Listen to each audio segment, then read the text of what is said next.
¿Cómo Un gusto estáis? como, bien, un gusto como siempre tenerte. Estamos con Jimena y con Miguel Ángel Ferris. ¿Cómo estás? Jimena, Miguel Ángel. Bien, pues en Madrid, recién regresado a reincorporarme a mis clases después de una gira latinoamericana intensa y, y bueno, preocupados como siempre. Estamos ocupados y preocupados, pero ahí vamos, ahí Buenas, vamos. buenas tardes, buenas noches para Argentina, para España. Desde París, Juan Carlos, encantado de tenerte otra vez en este espacio que creo que es privilegiado porque parte de principios compartidos, de una mirada crítica desde la izquierda y desde también el interés por tanto la orilla de Europa y en especial de España, pero también de los países que marcan un poco la tendencia y de la otra orilla, que en este caso para la izquierda es, digamos, el horizonte de la utopía, porque es donde se están generando, entiendo, mayores expectativas.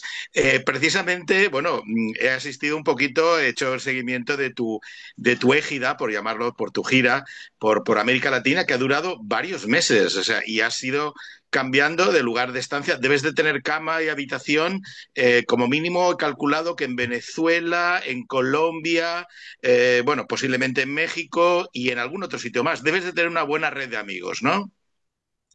Así es, que nunca falte. Tampoco necesitamos grandes espacios para dormir, así que como somos Muy bien. pequeñitos y Ya, ya, mochileros. ya me dijo un compañero aquí de Podemos que aquí dormiste en París en su sofá, en casa de un amigo, que es un amigo personal. Y eso, la verdad es que desmiente gran parte de la propaganda y de los clichés que la ultraderecha y otros medios de fuego amigo intentan enviar, ¿no? Para digamos, la audiencia. Bien, precisamente en atención al libro que empezaste a presentar ya hace un año prácticamente, ¿cómo ha ido ¿cómo ha sido la acogida de este último libro, Política para Indiferentes, dado que ahora mismo, y hablaremos luego de la generación Z y su despolitización aparente, aunque ahora hablaremos de con qué matices ellos rechazan la política en general, ¿estamos peor o mejor que cuando empezaste a presentarlo en junio de 2024? Qué pregunta complicada. Ya sabes que uno que asumió la defensa incólume de un optimismo histórico donde cabía el liberalismo, el capitalismo, la democracia parlamentaria era Steve Pinker, ¿no? Que, que se fue como por paseando por el mundo diciendo, mire, como decía Pangloss en el Cándido de Voltaire, vivimos en el mejor de los mundos posibles y ha tenido que dar un poquito marcha atrás porque una de las características de la época es la facilidad con la que revertimos los logros, la facilidad con la que damos marcha atrás, ¿no? Y luego, claro, eh, están mejorando países como China, que son muchos, pero todo lo que mejora China no lo mejoran otros países que al revés están empeorándolo, ¿no? Y estamos en ese momento de parteaguas, en ese momento donde hay muchos continentes en disputa donde América Latina no tenía y está teniendo y por eso tiene esperanza, y Europa teníamos y lo estamos perdiendo y por eso Europa está en la desesperanza, ¿no? Hoy ya tengo que hemos empezado el curso, pues veo a los alumnos con un escepticismo profundo, ¿no? Con todo esto para qué, ¿no? ¿Para qué estudiar? ¿Para qué esforzarnos? ¿A dónde va nuestro continente? ¿Qué pasa con el calentamiento global? Imagínate un muchacho, una muchacha de 20 años que están escuchando a los generales alemanes hablar de guerra y de guerra y de guerra y parece que están deseando una confrontación con Rusia. En cambio, en Colombia o en México, donde he estado esta semana pasada en los dos sitios, pues lo que tienen es esperanza. O sea, en Colombia un proceso interno de elecciones para elegir a los candidatos del pacto histórico, donde hay candidatos todos bastante buenos, ¿no? Dentro de la izquierda. Y han tenido sus fricciones, pero no se han matado entre ellos, ¿no? Que es una de las cosas que, por ejemplo, en Europa que como bien conocéis muchos de vosotros, en las primarias pues era un disparate, ¿no? Y luego en México igual, en México pues están sacando a mucha gente de la pobreza, están teniendo un horizonte de optimismo de un país que empieza a ser pujante, ¿no? Son países que la gente joven mira hacia el futuro y dice, mi país va a algún sitio que parece que es luminoso, mientras que en Europa miramos y no vemos luz por ningún lado, sino sombras. Lo cual no quita que también en América Latina pues haya espacios de sombras. Anoche estuve hablando con una televisión ecuatoriana y ponen los pelos de punta.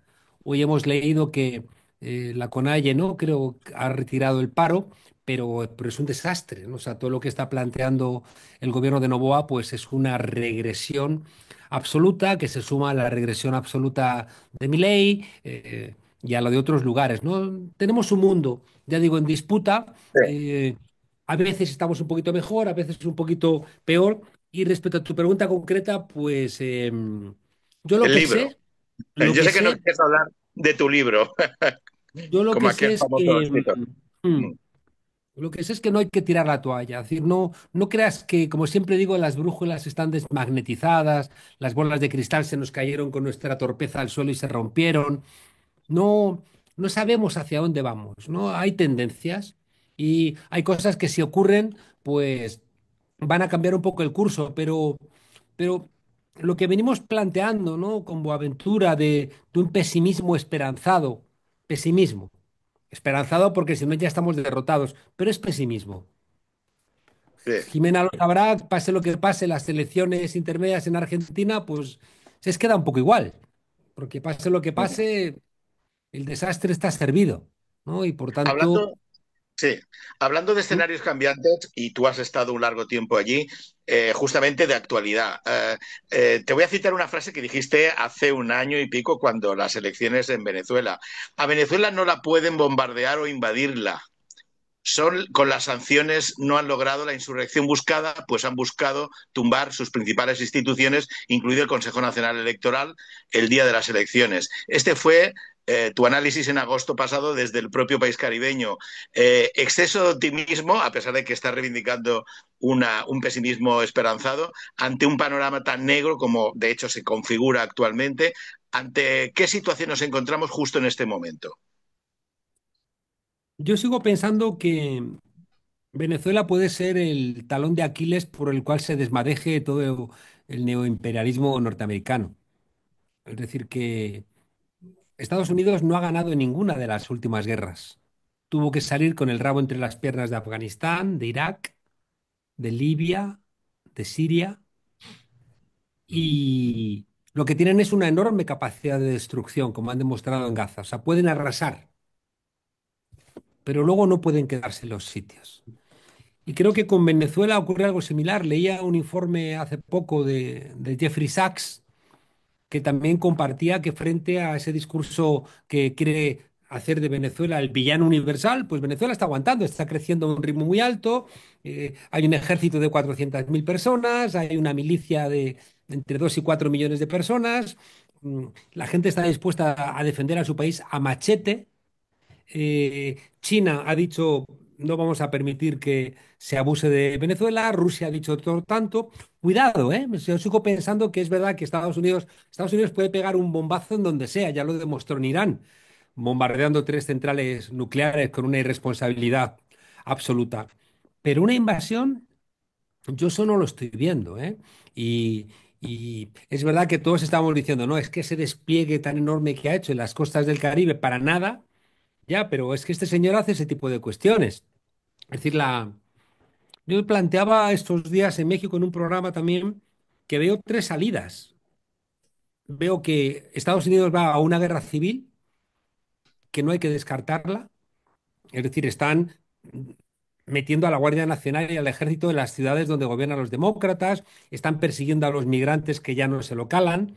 Es decir, que, o sea, cuidado porque puede haber una respuesta violenta ante un tipo que está desmantelando principios esenciales. Es que es muy espectacular, Miguel Ángel, que la familia de la que viene Donald Trump, que es la de la derecha, que nace con el Tea Party, el nombre del Tea Party, quiere recuperar el nombre de los colonos ingleses que se levantaron contra la corona británica cuando tiraron el té por la borda porque no querían pagar esos impuestos. Y ahora se ha manifestado la izquierda diciendo no queremos reyes. No queremos reyes, Donald Trump. Y millones han tirado a la calle y este señor les contesta bombardeándoles con un video de inteligencia artificial defecando sobre los ciudadanos norteamericanos que aplican la Constitución y protestan, ¿no? Es todo, como ya digo, muy, muy disparatado y yo, ya digo, no descarto en una guerra civil, no descarto que aparezca ahogado en un charco como Ludwig II de Baviera cuando estaba emergiendo la unificación alemana y este señor con sus locuras empezó a generarles problemas y apareció ahogado en un charco, ¿no? Ujú. Y la tercera, que es la que más nos debe preocupar a nosotros, es una guerra mundial. Y Claro. por tanto, yo no hago nada más que alentar y alertar a todo el mundo, decir, cuidado, porque cualquier agresión a cualquier país latinoamericano va a ser una agresión a todo el continente. Y mucha gente que se ponía de lado respecto de Venezuela, estoy viendo gente de la izquierda, europea, española y de otros lugares, que se puso de lado con Venezuela diciendo, no, es que a mí Maduro no me gusta, es que ¿dónde están las actas? Esas estupideces que sembró el gobierno de Estados Unidos con María Corina Machado y que algunos lo compraron. Y que ahora se están dando cuenta que es que no es que vaya contra Venezuela, es que va también contra Colombia y están llamando narco a Gustavo Petro y van a decir lo Justamente, mismo de Claudia Sheinbaum y van a decir lo mismo justamente de cualquier, Sí, de perdona cualquier. porque, Juan Carlos, justamente has acertado porque estamos haciendo un viaje gratuito por el escenario mundial porque desgraciadamente la conexión de unas situaciones con otra es innegable y más en la era Trump, donde ha globalizado toda la cultura de la violencia, el odio y la amenaza. Justamente Colombia, bueno, tú sabes que yo estoy sobre el proceso colombiano, coordino el grupo de Somos Migrantes, un nuevo movimiento político de la diáspora colombiana, en la que hay gente que militamos en el internacionalismo, por eso estoy comprometido.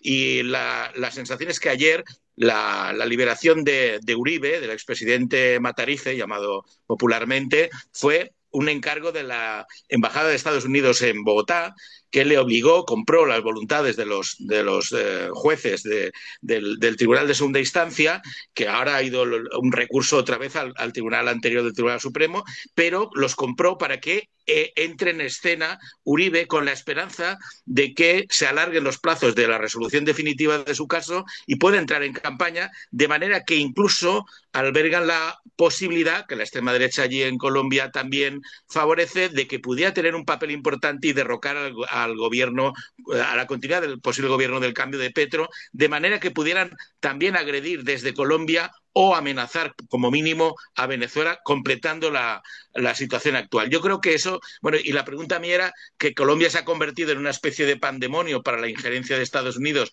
en el avispero de América Latina. ¿Cómo valoras el plante el papel del plante y denuncia llevado a cabo por el presidente Petro frente a estas amenazas que están siendo cada día? Y si crees que cuando él acabe el día 7 de agosto su mandato, porque está claro que él no va a continuar ni lo deja la Constitución, ¿qué crees que debería aportar más en la política internacional? Porque el 1 de enero va a ir al Consejo de Seguridad de la ONU, posiblemente tendrá un papel relevante, pero el 7 de agosto perderíamos a un personaje en estos momentos referente en política internacional. Mira, hay una cosa que tenemos que entender de Colombia y de Petro, y es que Petro tiene vitalmente la sensación de que vive en tiempo de descuento. Es decir, Petro ayer en una entrevista con Coronel, con un periodista conservador, pero un periodista interesante, él decía, si es que a todos mis amigos se los han asesinado a miles de mis compañeros, a miles. Y por tanto, su lectura es, yo estoy vivo, pero de prestado, ¿no? Y por tanto, es una persona que en el respeto, ¿no? a todos esos fantasmas, a esos muertos en Colombia, él tiene que elevar la decencia a niveles estratosféricos. Y por eso Naciones Unidas se le dice en su cara a Donald Trump lo que dijeron en su día otros latinoamericanos ilustres que son los que han dignificado esa institución tan vilipendiada. Y recuerda uno con el discurso de Petro, pues al discurso de Allende, al discurso de Fidel Castro, al discurso de Hugo Claro. Chávez. Y claro, en ese discurso le dice Petro, usted es un asesino. Porque ahora mismo en el Tribunal Penal Internacional están juzgando a Duterte, el expresidente de Filipinas, por asesinatos extrajudiciales, que es lo que ha hecho Donald Trump mandando misiles, misiles, siempre todo tan cinematográfico en ese maldito país que tanto daño hace, que son los Estados Unidos, un misil para asesinar a gente que iba en lanchitas. Y hoy sabemos que algunos pescadores, porque aunque hubieran sido narcotraficantes, pequeños narcotraficantes, merecen un juicio justo. Pero Ujú. les lanzan un misil, los asesinan y encima eran pescadores. Y le dice, usted es un asesino. Y no solamente eso, sino que recordemos que el presidente Santos le ofreció a Obama convertir a Colombia en la Israel latinoamericana. Y de repente Trump, que es un ignorante, que no sabe ni dónde está Colombia, lo que sabe es que toma decisiones y no quiere problemas. Y de repente un presidente de un país colombiano se le pone respondón y no le acepta que le devuelva a ciudadanos con grilletes y cadenas en los pies. Y de repente dice, ¿pues esto qué es? O no le permite que agreda a Venezuela desde Colombia, ¿pero esto qué es? O no le permite que controle el mar Caribe, esa salida por el Pacífico, y dice, ¿pero esto qué es? ¿No? Entonces, claro, o incluso fíjate en el intento de control espiritual que ha intentado Steve Bannon, esta mano derecha de Donald Trump, que intentó que después del Papa Francisco no viniese un Papa progresista y mucho menos que tuviera nada que ver con América Latina. Al final se les coló León XIV con esa relación especial que tiene con Perú, pero presionaron y amenazaron incluso con un cisma, con romper la Iglesia norteamericana con la Iglesia del Vaticano, porque necesitan controlar también hasta la espiritualidad, porque, y esto también es interesante, porque en eso ha supuesto un freno también Colombia, desde Estados Unidos hay dos grandes batallones militarizados que no contamos cuando pensamos en la Tercera Guerra Mundial y que son muy eficaces. Uno es el más evidente del narcotráfico. La guerra del narcotráfico está al servicio de los intereses geopolíticos de los Estados Unidos y claro, de repente cuando hay un acuerdo entre Colombia y entre Venezuela para avanzar en el proceso de paz, para generar una zona binacional, para desmantelar a la guerrilla, para frenar esa excusa que encuentran los norteamericanos para seguir manteniendo su política de drogas, que repito, es su política de geoestrategia mundial, pues de repente dicen, "No, Gustavo Petro me está molestando". Y luego hay otra de la que hablamos menos, que es cuando en tiempos de Reagan para frenar a la teología de la liberación, pusieron en marcha a los evangelistas, sobre todo a los neopentecostales, que se han convertido también en otro ejército que muchas veces los utilizan para penetrar, incluso, por supuesto, muchos infiltrados de la propia CIA, ¿no? Y dicen, no, no, somos monjitas que venimos a rezar y no es verdad, ¿no? Suelen ser agentes de los Estados Unidos para ayudar a los narcos y ayudar a la desestabilización de los gobiernos. En conclusión, Miguel Ángel, es que todo lo que necesita Donald Trump para intentar recuperar su preeminencia encuentra cada vez más desobediencia en América Latina y eso le enfada. Le desobedece Claudia Sheinbaum, le desobedece Lula, le desobedece, por supuesto, Venezuela, le desobedece Díaz-Canel en Cuba y claro, y que le desobedezca Colombia. Colombia. Es que habéis visto vosotros reuniones del ejército norteamericano presentando a generales colombianos y diciéndole, estos son nuestros, ¿no? Señalándolos como si fueran propios del ejército norteamericano. Es que Colombia era una pieza subordinada, casi como si fuera Puerto Rico, con las bases militares, con la capacidad de hacer lo que necesitaran los Estados Unidos. Y eso lo han perdido. Lo han perdido. Así es. Damos Jimé, paso a Digo otra que, pregunta. para una Sí, Hugo. cosita, Milei le obedece a Donald Trump por todos los países que no le obedecen, ¿eh? Ya con todo lo que hace Milei, no sé, se debe estar Es verdad, satisfecho. pero fíjate, Jimena, que Argentina no está en condiciones de ayudar mucho a Estados Unidos, ¿no? Es una pieza que está ahí, que es tan histriónica que incluso termina despreciándoles, porque a la gente que es tan servil, como María Corina Machado, el otro día dijo Trump, esta señora no sé muy bien quién es, creo que es simpática, pero diciendo no sé muy bien quién es, ¿no? La señora que le dedica el premio Nobel de la Paz no a su pueblo, sino se lo dedica al presidente de los Estados Unidos al tiempo que alaba a Netanyahu. O sea, la decadencia tan evidente de todo ese entramado simbólico es que es muy fuerte, que recuerda también a la decadencia de cuando cae la Unión Soviética, en el entorno todos los jerarcas de la Unión Soviética pues empezaban a perder todo tipo de compostura simbólica y se convertían en payasos, se convertían en caricaturas, ¿no? Y eso estamos viendo lo que está ocurriendo en el entorno, pues con los premios Nobel de la Paz, con el comportamiento de Milei, con el comportamiento de María Corina Machado, con el comportamiento de Daniel Noboa. Y todo aquello, ¿no? Se está desmoronando, ¿no? Y por eso también yo no hago nada más que lanzar el mensaje y decir, como todo esto va a caer, porque es que no puede no caer, porque no tiene mimbres con los que sujetarse. Es decir, todo eso que llevamos repitiendo ya más tiempo del que es necesario, de que lo viejo no termine de marchar, si lo nuevo no termina de llegar, es que lo viejo está marchándose a pasos agigantados. Es que las ratios de cualquier tipo que uno considera no le permiten a Estados Unidos y a sus aliados mantener la situación por más tiempo, ¿no? Y por tanto es muy importante que en todos nuestros países, en Argentina, en Ecuador, en Chile, en cualquier país, la izquierda se organice, se organice.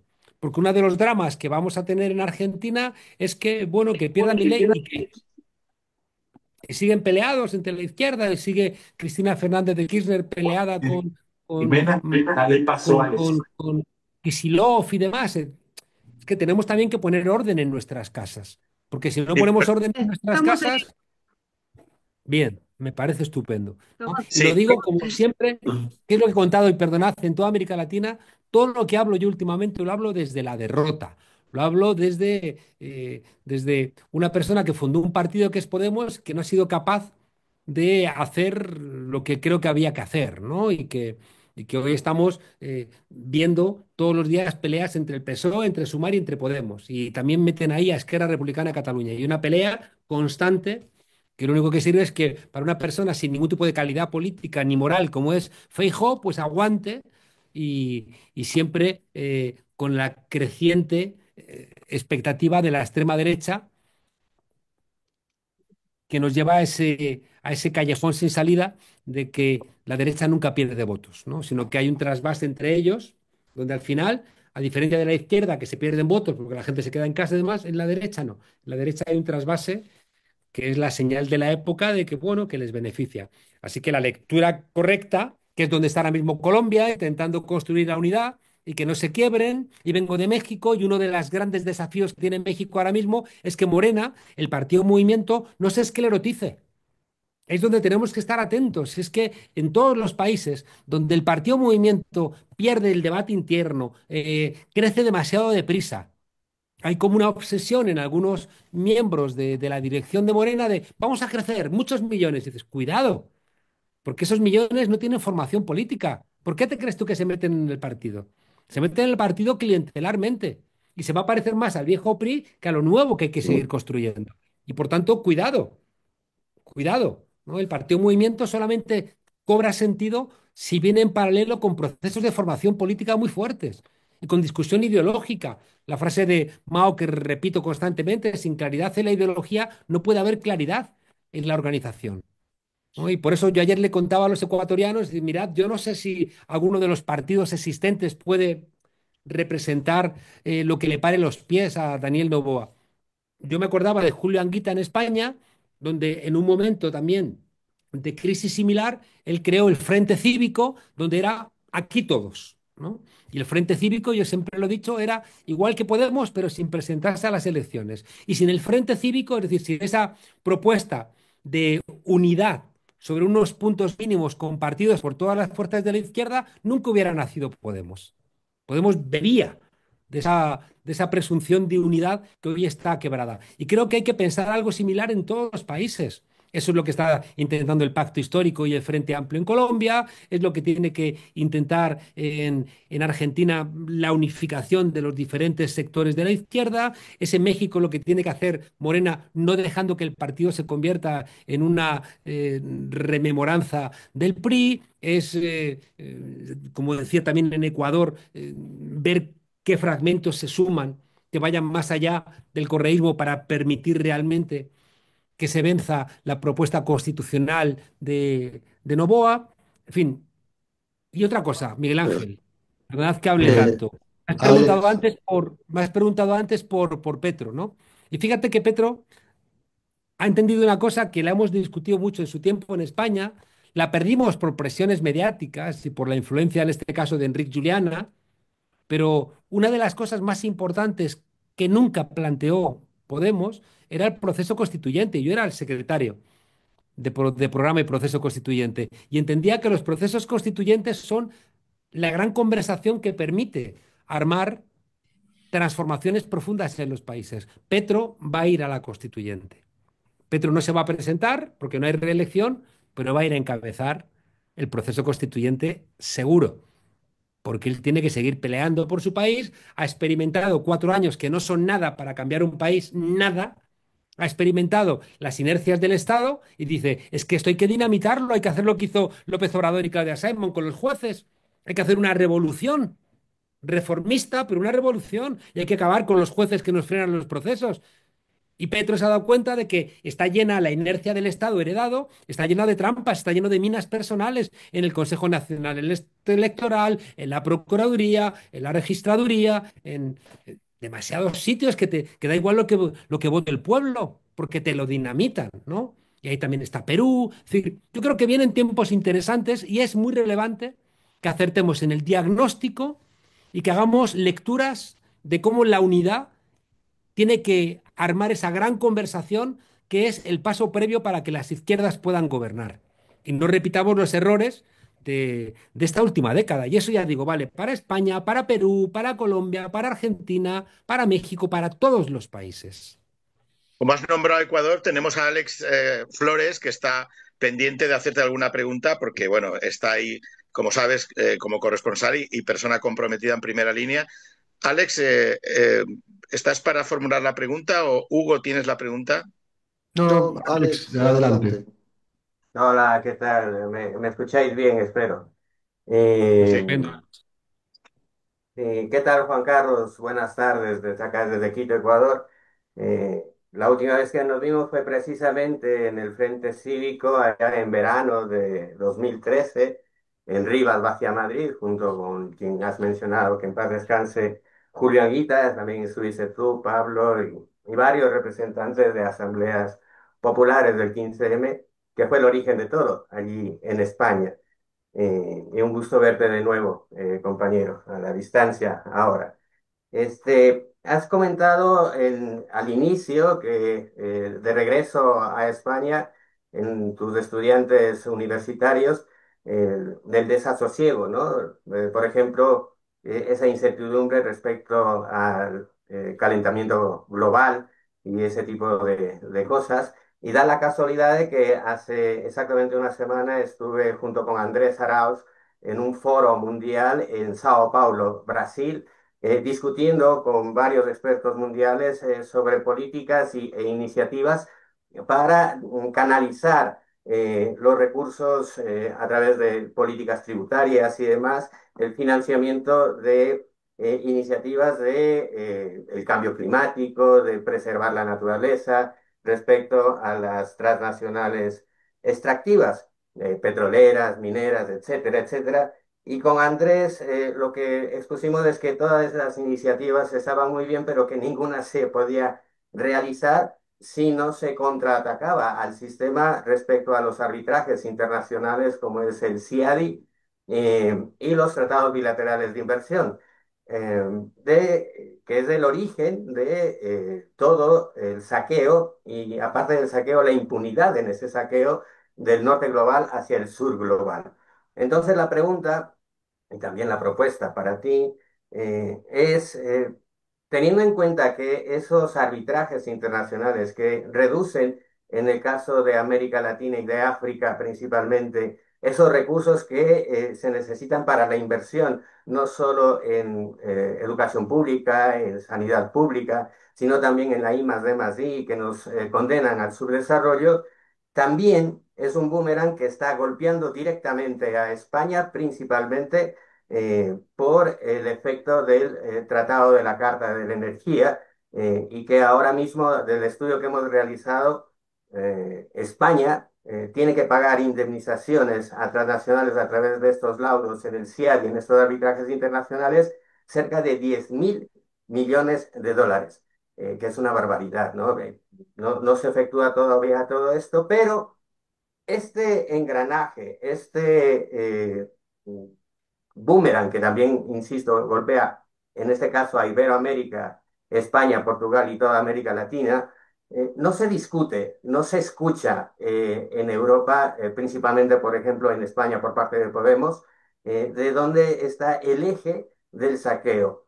Se entiende de saqueo al sur global. Se entiende que a lo mejor no se tocan estos temas por parte de la izquierda española y europea porque va en contra incluso de esos intereses como pueden ser de Repsol, Telefónica, Iberdrola y demás transnacionales españolas y europeas para mantener el status quo de ese progreso, entre comillas, europeo que nace del saqueo al sur global. Entonces, nuestra propuesta con Andrés Arauz en el foro de Sao Paulo, en ese foro mundial, fue combatir directamente todo esto a través de una coalición, en este caso iberoamericana. ¿Y cuál es tu posición respecto Claro. principalmente a los estudiantes universitarios, en donde la juventud es clave para primero dar conocimiento de todo esto que muchas veces ni siquiera los líderes de los partidos políticos, al menos progresistas, sino de izquierda, desconocen y ya ni se diga la población?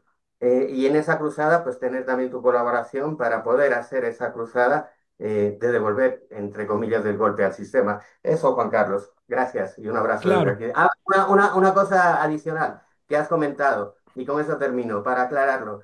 En efecto, hoy se ha terminado el paro convocado por el movimiento indígena, pero ha sido a base de que la amenaza de Daniel Noboa de reprimir ya con mayor fuerza al pueblo en general, al pueblo ecuatoriano aquí y principalmente a la provincia de Imbabura, donde tenemos al menos ya 4 o 5 asesinatos, crímenes de Estado, cientos de heridos y mutilados, pérdidas de ojo, amputaciones, etcétera, etcétera. Y ante esa amenaza, donde la asesoría sionista de Israel con Novoa se va a intensificar en prevención de eso, se ha levantado el paro. Nada más por aclarar. Muchísimas gracias, Juan Carlos. Claro.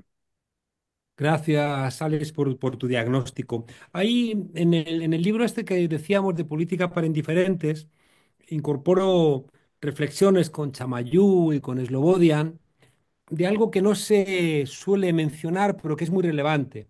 Y es que el modelo neoliberal que va a impulsar Hayek, sobre todo a partir del 73, porque Hayek ya estuvo en los encuentros de París del 38, por ahí pierde.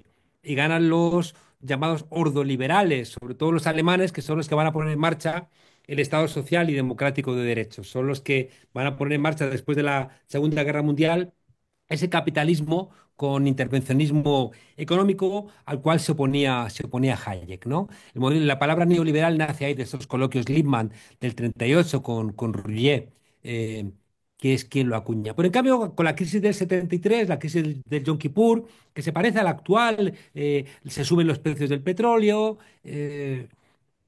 y el modelo keynesiano colapsa. Y ahí es donde el modelo neoliberal que tenía Hayek en la cabeza se implementa. Pero es que ya antes, después de la Segunda Guerra Mundial, él empieza a operar con una idea central. Él va a decir que los estados nacionales que se encarguen de pues, las grandes obras, la policía, la garantía de la propiedad privada, pero donde realmente está el proyecto hayekiano es en el mercado mundial, lo que él llama el imperium. Y él dice que era muy importante no cometer el error que se había cometido con Naciones Unidas, porque con Naciones Unidas se había construido todo ese marco sobre la base de un país, un voto. Y Hayek decía que eso era un disparate, que los países más ricos tenían que controlar ese mercado mundial. Y por eso en la OMC o en el Fondo Monetario Internacional operan cuotas donde Estados Unidos tiene la minoría de veto. De manera que toda la construcción financiera y económica mundial se hace bajo las instancias neoliberales que marca Estados Unidos y que le justifica teóricamente Hayek. Ahí aparece también el SIADI, es decir, ahí aparece el acuerdo de pagos de Basilea, ahí aparece todo ese entramado donde da igual quién gobierne, da igual quién gobierne, porque cuando salen de los gobiernos te dejan contratos por 25 años. Mientras que si tú quieres quebrar eso, pues yo solo viví mucho en Venezuela, donde Chávez se enfadaba y decía, no pagamos, y al final pues te secuestraban los barcos en alta mar para que pagases las deudas.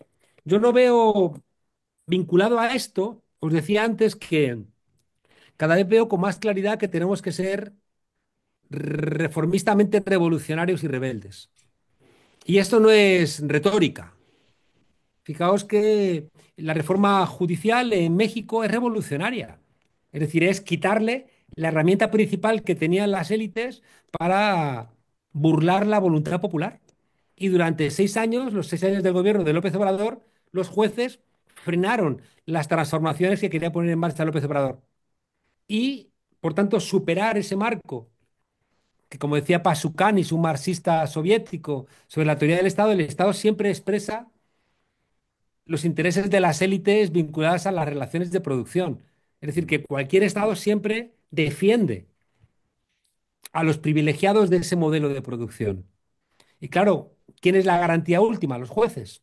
Y por tanto, quitarle a los jueces el poder y ahora en México que sean el- los sectores populares los que nombren a los jueces es revolucionario. Es que hay un mixteca, hay un indio mixteca que es presidente del Tribunal Supremo. ¿Pero cómo lo han hecho? Reformistamente, a través de cambios en el Parlamento. ¿Y cómo lo han logrado? De manera rebelde, es decir, inyectando democracia al pueblo para que el pueblo tuviera la conciencia y frenase la contrarrevolución que pretendió la derecha, sacando también al pueblo a protestar, diciéndoles que la reforma judicial era el comienzo de la venezolanización de México. Por tanto, quiero llamaros la atención sobre el caso de la reforma judicial porque concentra estas tres cosas que yo creo que es lo que tenemos que hacer: ser reformistas, ser revolucionarios, porque si no somos revolucionarios nos ocurre como a la socialdemocracia, que terminamos gestionando lo que existe. Y ha sido Petro el que ha dicho, no he sido capaz de cambiar las cosas porque pensaba que con el gobierno podía cambiar las cosas. Y se ha dado cuenta de que no, que las cosas se cambian con el pueblo empujando y con reformas constitucionales que te permitan realmente superar los cuellos de botella del modelo neoliberal que están en las constituciones. Que las vinculaciones con esos mecanismos internacionales están en nuestras constituciones. Y ya digo, tenemos que ser al mismo tiempo rebeldes en la medida en que si el pueblo no se echa a la calle, si es consciente y organizado, creo que es imposible cambiar las cosas. Porque eso además nos lleva, Alex, a la única solución que yo veo, que ya la planteó en su día Fidel Castro, que es la unidad regional. Es que las relaciones con las instancias financieras y económicas internacionales no las puede solventar Ecuador, las tiene que solventar la UNASUR o la CELAC. Es decir, tienen que ser acuerdos globales, porque un país solo te crujen. Un país solo, lo vimos con Siriza, lo vimos con Podemos, te crujen. Da igual dónde estés y cómo creas que vas a ser tratado, ¿no? Y por eso creo que lo que siempre intentó frenar Estados Unidos, que era la creación de la UNASUR y de la CELAC, intentar hacer valer la OEA y tener siempre una relación bilateral, es lo que tenemos que superar. Es que si no, no hay solución. Es que es imposible. Entonces, creo que, creo que es muy importante recuperar el viejo internacionalismo. Hay un problema, por ejemplo, en algunos países como México, que siempre han sostenido la idea de que la mejor política exterior era la política interior. Y no les han hablado mucho desde las mañaneras, ni López Obrador ni Claudia Sheinbaum les ha hablado mucho de la política exterior. Y por eso a veces pues, tienen dificultades para tener esa sensibilidad. En cambio, por ejemplo, Petro ha vuelto a hablar de política internacional y el pueblo está comprometido. El otro día estuve en una manifestación hermosísima en Bogotá en favor del pueblo palestino, muy hermosa. De la misma manera, en Venezuela, Chávez les hablaba constantemente, igual que Maduro les habla constantemente de la política internacional, constantemente. Por eso en Venezuela dicen, es que solos no vamos a conseguir nada. Necesitamos una unidad como el ALBA que vaya construyendo grupos de conciencia dentro de la CELAC y dentro de la UNASUR. Y eso es la dirección correcta. Y por tanto, yo a Ecuador le diría, vayan ustedes construyendo estructuras donde compartan estos elementos como el sur del sur para poder hacer cuñas dentro de las organizaciones internacionales que permitan ir colocando estos discursos. Porque si no, y ya lo hemos vivido, es imposible cambiar nada. Podremos cambiar Claro, cosas nacionales con problemas, ¿eh? Fijaos que para la reforma constitucional en México intentó el PAN, el partido de la derecha, y el PRI, intentó presionar internacionalmente para frenarlo desde instancias internacionales la reforma constitucional. Y presionó en el Parlamento Europeo y la Comisión Interamericana de Derechos Humanos. Intentaron frenar siempre, porque la estructura internacional, Alex, es de ellos invariablemente. Y por eso creo que es claro, muy importante que vayamos sí, nosotros reconstruyendo esa estructura internacional dentro de los marcos que tenemos. sí, sí. Si me permites, Hugo, una acotación ahí rapidita. Bueno, yo Dale, sigo. dale. Dale, Sí, Alex. yo sigo. Sí, es que es muy importante lo que acabas de decir, Juan Carlos. De hecho, el Parlamento Europeo, viendo el peligro que consistía el Tratado de la Carta de la Energía, donde se sumaron todos los países en bloque, pero había que salir también en bloque de ese Tratado de la Carta de la Energía que se sometía al CIADI, al Centro de Arbitraje Internacional, fue por intereses de las propias élites, más no de los pueblos. Luego, tú mencionas que todo esto tiene que ser a través del movimiento popular, de la coordinación y la organización popular, y eso ya se vio en 2013, 2014 en toda Europa sobre estos mecanismos, ¿no? De saqueo e impunidad. En aquel tiempo recordarás con el TCP/IP que quería implantar en la primera administración de Donald Trump en un tratado bilateral de inversiones, porque eso va en las dos vías, ¿no? Tanto la admisión a pertenecer a esos arbitrajes internacionales como el CIADI, que no necesariamente, de hecho, no están en las constituciones, es una decisión de estos gobiernos como el de Lasso, o el de Rajoy en su momento, que no fue el que llevó a España al CIADI. Pero en su momento, a través del movimiento 15M y de todo el movimiento en Europa, se logró frenar esa firma del TCP/IP entre Estados Unidos y la Unión Europea, entre otras cosas, porque Donald Trump, en su ignorancia, se le llamó la atención esa movilización del pueblo europeo y principalmente del pueblo español en contra de ese tratado y vio el peligro que significaba que las transnacionales europeas le pudiesen demandar a los Estados Unidos precisamente a través de estos mecanismos internacionales y se giró por su primo hermano Canadá con la firma de otro tratado similar que era el CETA y que creo sigue ahí vigente. Pero eso fue en 2013 y 2014 con un movimiento y una coordinación popular a través, en el caso de España, del movimiento 15M. Sin embargo, eso actualmente no existe. Y si eso no existe en España, ya ni te cuento en América Latina. De ahí Claro. que cualquier iniciativa, que es básicamente, es tan sencillo como una decisión de salir del CIADI. Es una decisión de un gobierno. En el caso, por ejemplo, del presidente Gustavo Petro, no se entiende por qué no toma esa decisión, o en el caso de la presidenta Sheinbaum de México, ya bueno, pues España es otro, otro cantar con Pedro Sánchez, ¿no? Es la derecha vegetariana, pero si no hay esa bajar a piso, por ejemplo, todo lo que se trató en el Foro Mundial en Sao Paulo hace unas semanas, si no se baja a piso a la población y la población que normalmente estamos peleando por mayores recursos a la seguridad, a la sanidad pública, a la seguridad, a la educación pública, pero no hay esos recursos porque nos saquean. Y si esos saqueos, como tú dices, están a través de unos contratos que duran 25, 30 años a través de estos tratados bilaterales de inversiones y de este arbitraje internacional, la gente no lo sabe por qué no existen esos recursos y por qué se nos roban literalmente eso. Y si tuviese conciencia de que la salida es presionar a los gobiernos para que tomen esa decisión de salir de estos arbitrajes internacionales en una cruzada similar a la de 15M, con asambleas populares, en el caso de Ecuador, con el movimiento indígena, que ese es el foco para devolver el golpe y para proteger a la población, ese es el reto que no vemos ni en América Latina ni en Europa. Simplemente estamos haciendo un diagnóstico de todo lo que está sucediendo, pero no hay propuesta real Mm. de vamos a luchar contra esto, lo que tú decías, ser verdaderamente revolucionarios y cambiar la estructura, el eje estructural de lo que es el saqueo mundial y en específico del sur global, Juan Carlos.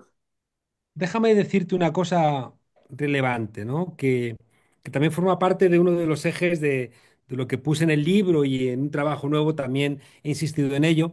Y es algo que planteó Eric Olin Wright, eh, este pensador norteamericano, que en los últimos 30 años estuvo estudiando lo que llamó su proyecto de utopías reales. Eric Olin Wright es un autor que estuvo pensando cómo superar el capitalismo, ¿no? Cómo ir más allá del capitalismo. Y hace un repaso de los fracasos del siglo XX, los fracasos de confrontarlo, por parte, por ejemplo, de la Unión Soviética o los partidos comunistas, el fracaso de los que quisieron domesticarlo, como los sindicatos o los partidos socialdemócratas que fueron derrotados, los fracasos de los que pensaron que podían huir del sistema pensando que iban a salvarse y al final no te salvas, y como él plantea, incluso los fracasos de los que quisieron desbordarlo. Él ponía el ejemplo de Wikipedia, ¿no? Que acaba con las grandes empresas de las enciclopedias, pero que si eso se generalizase, él planteaba que nos pondrían freno, no permitirían que hubiera una Wikipedia en todos los ámbitos del sistema capitalista porque acabaría con el sistema capitalista. Y él lo que plantea es que necesitamos una mezcla de todos, que coincide con lo que yo os decía de ser reformistas, ser revolucionarios y ser rebeldes. Y Eric Olin Wright pone en marcha un concepto que tardé como leí los libros en castellano y, y las traducciones eran de diferentes autores, el concepto clave, cada uno de los autores españoles lo tradujo como Dios le dio a entender. Y eso de traductor y traditorio, y resulta que seguramente el concepto más importante se quedaba por ahí desleído porque cada uno lo traducía como quería. Y el concepto en sí sería algo así como la palanca institucional que necesitan los movimientos sociales. O sea, todos los movimientos sociales que logran transformar algo tienen una palanca institucional. Y Alex, como todos nuestros países son católicos o cuando pueden son cristianos, eh, parece que estamos muy acostumbrados a ser obedientes. Que le demos Somos Sí. obedientes. hasta el posiblemente 40. Algo choca por ahí, algo suena de fondo. Somos obedientes, pero somos irreverentes. Pero a mí la irreverencia no me basta. Es como las chirigotas de Cádiz en el carnaval, que son muy divertidas, pero luego el pueblo andaluz sigue jodido, ¿no? Entonces, esas explosiones, como el motín de Esquilache o el 15M, a mí me emocionan, pues como nos emociona la Comuna de París, pero me gustaría que le pusiéramos un poquito de orden, que yo estoy cansado de esas explosiones de alma transformadora y que luego fusilan a 25.000 comuneros en Francia cuando el fracaso de la Comuna, ¿no? O el 15M al final no se traduce en transformaciones profundas. ¿Por qué digo esto? Porque tenemos que ir pensando lo que os planteo del partido movimiento.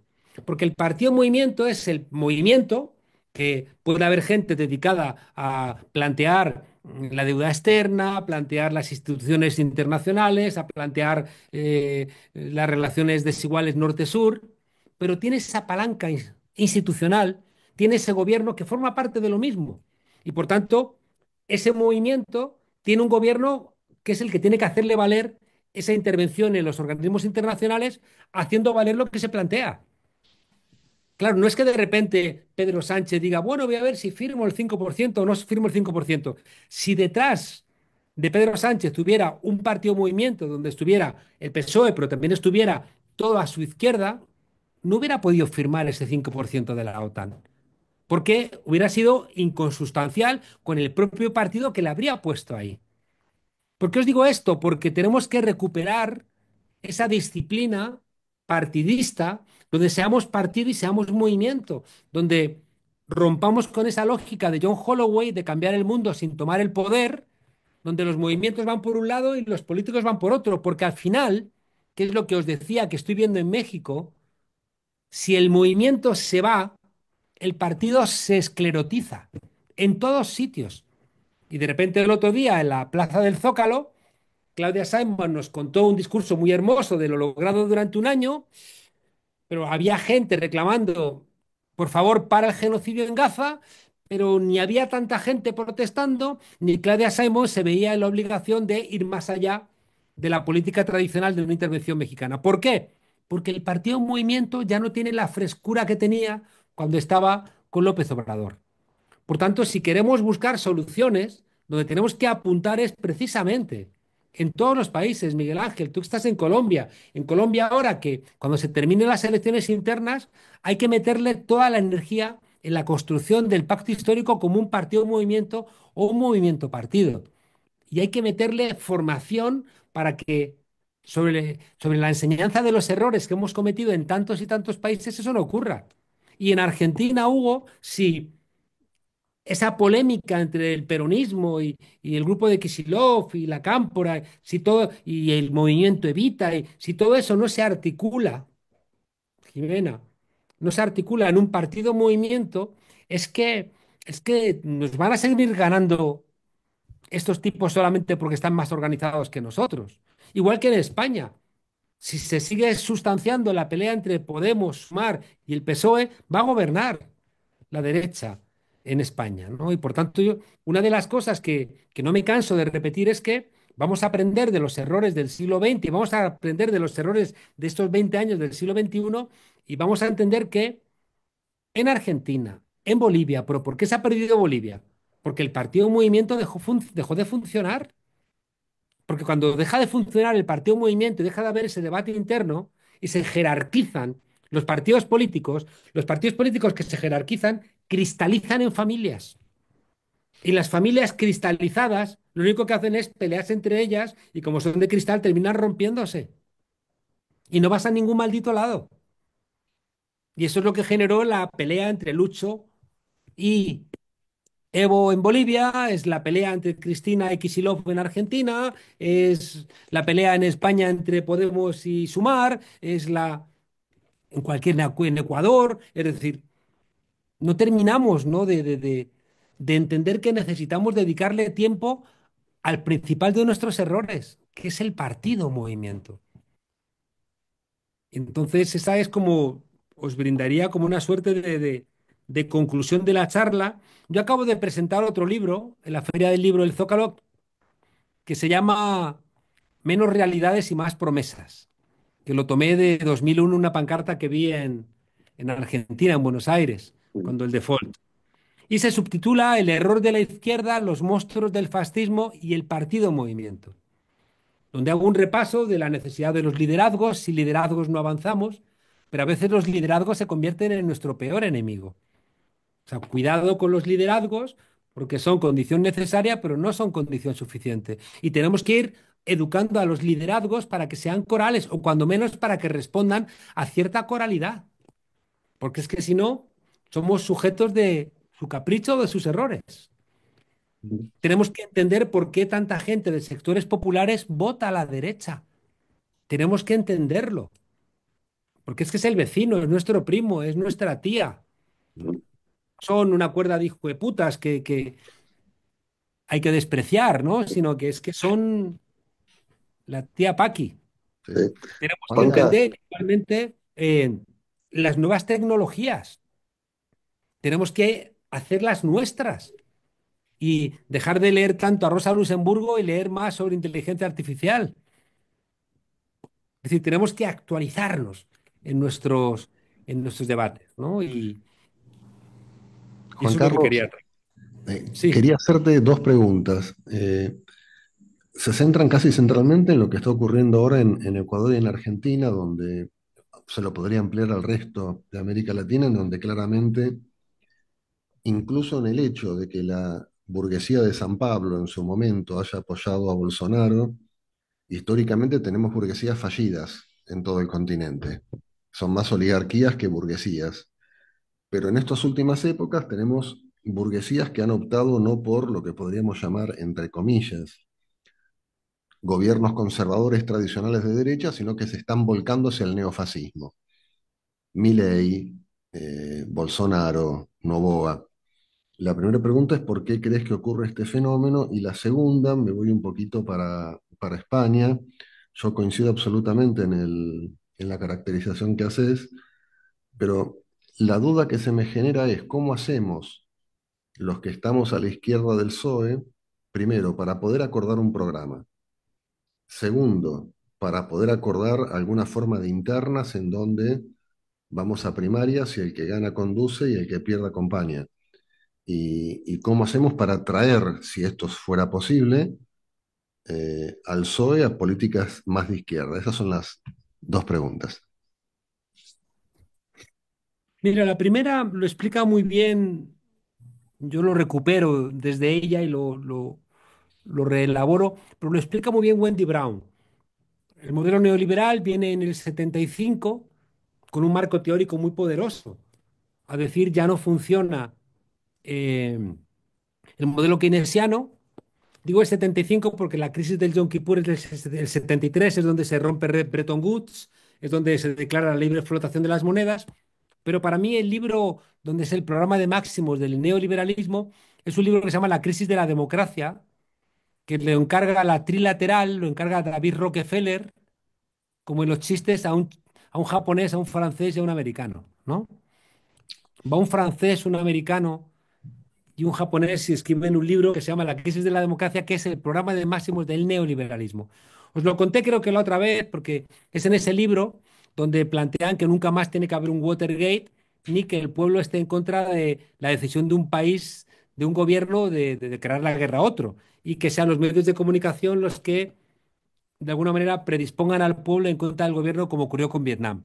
Y es ahí en ese libro donde dicen que hay que controlar los medios de comunicación, donde hay que vaciar las universidades, ir la gente a formación profesional, donde los partidos no tienen que financiarse por las bases para que no estén radicalizados, sino que hay que financiarlo privadamente o estatalmente, donde hay que concentrar los partidos en los liderazgos, porque los liderazgos son más maleables. Es decir, hay toda una serie de elementos que se han cumplido el 100% de lo que ahí se establecía. Claro. Eso venía acompañado también de elementos simbólicos. Por eso en el 15M decíamos nos mean y dicen que llueve. ¿Quién decía que llovía? Los premios Nobel de Economía, que ni siquiera existen. Es el premio del Banco de Suecia, que ni siquiera Alfred Nobel los instituyó, aunque si uno mira lo que ha pasado con el Nobel, casi da igual que lo instituyera o no. Pero bueno, los premios llamados Nobel de Economía no son sino una cosa que se inventa en el año 68 el Banco de Suecia para contrarrestar a los políticos socialistas suecos. ¿Y a quién se lo dan? Pues fijaos, en el año 74 se lo dan a Friedman, que es el discípulo de Hayek. En el año 76 se lo dan a Hayek.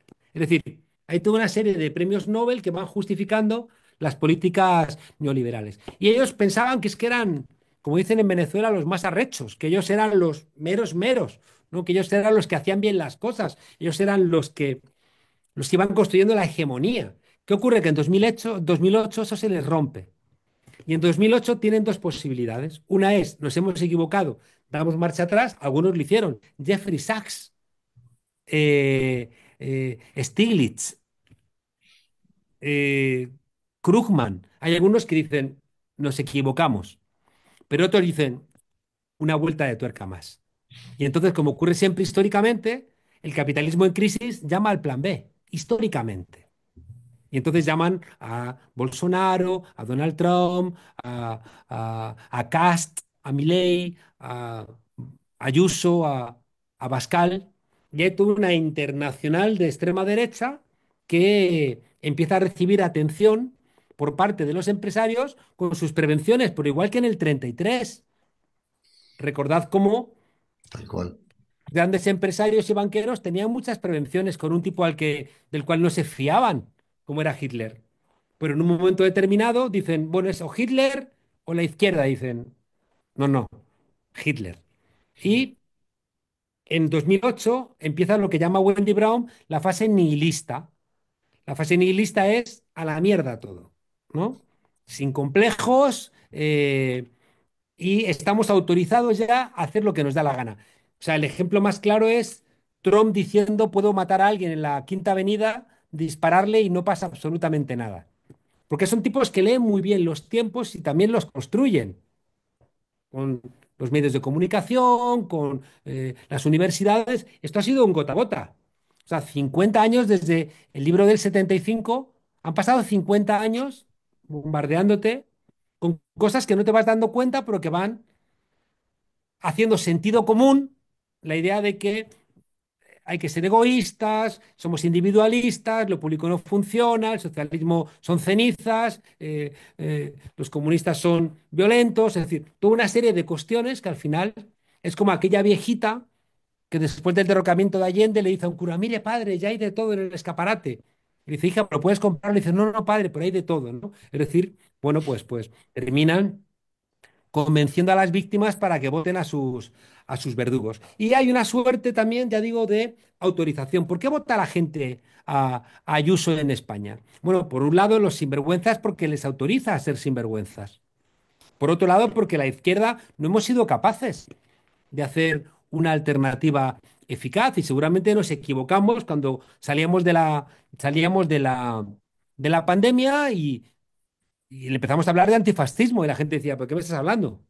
Si lo que quiero es tomarme una cerveza en una terraza, que lo he pasado muy mal, ¿no? Y nosotros pensábamos que con expresiones muy politizadas íbamos a conseguir nada, pues nos equivocamos radicalmente, ¿no? Entonces ya digo, esa explicación tiene que ver con que vivimos un momento nihilista donde también hay una ausencia de alternativa.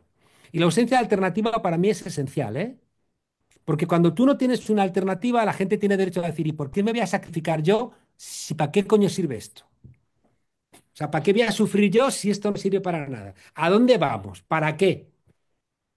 Y ahí también os invito a que la próxima vez hablemos, porque me tengo que ir ya, hablemos de las conclusiones del libro, donde os digo que miremos lo que hace México y por qué México ha funcionado. Y uno de los elementos es la claridad ideológica y el segundo es la coherencia entre lo que dicen los dirigentes y lo que hacen los dirigentes. Porque eso también genera una certeza de que cuando estás operando de una manera solidaria no eres un pendejo, Ujú.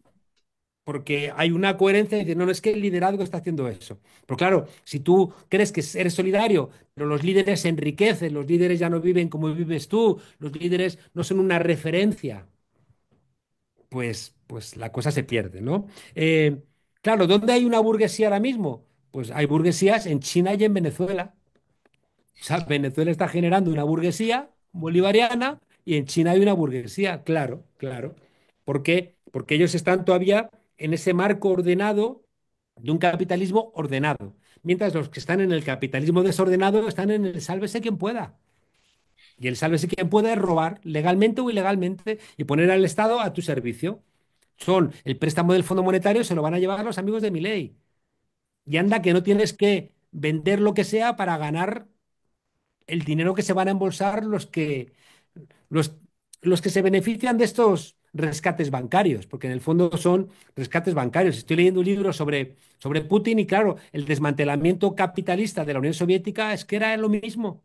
Era gente enriqueciéndose que al final lo terminan pagando los pueblos, ¿no? Y fíjate, en España y en todos los lugares, yo cada vez estoy más convencido que el problema son los liderazgos. Porque no son los programas. Si tú miras los programas de Sumar, los programas de Podemos y los programas que tendría que firmar el PSOE, dices, es que aquí hay muchas similitudes.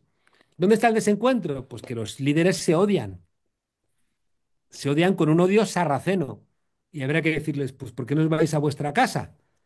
Y dejáis que vengan otros que puedan establecer algún tipo de diálogo. Porque es que si y eso pues ha pasado en Ecuador, pasa en Argentina. O sea, no puede ser que los liderazgos sean los que frenen la posibilidad de encontrarnos sobre bases programáticas, porque las bases programáticas están, si es que están ahí. Y por último, volvamos a pensar en términos de procesos constituyentes. En Colombia lo tiene claro Petro, pero pensémoslo en otros países.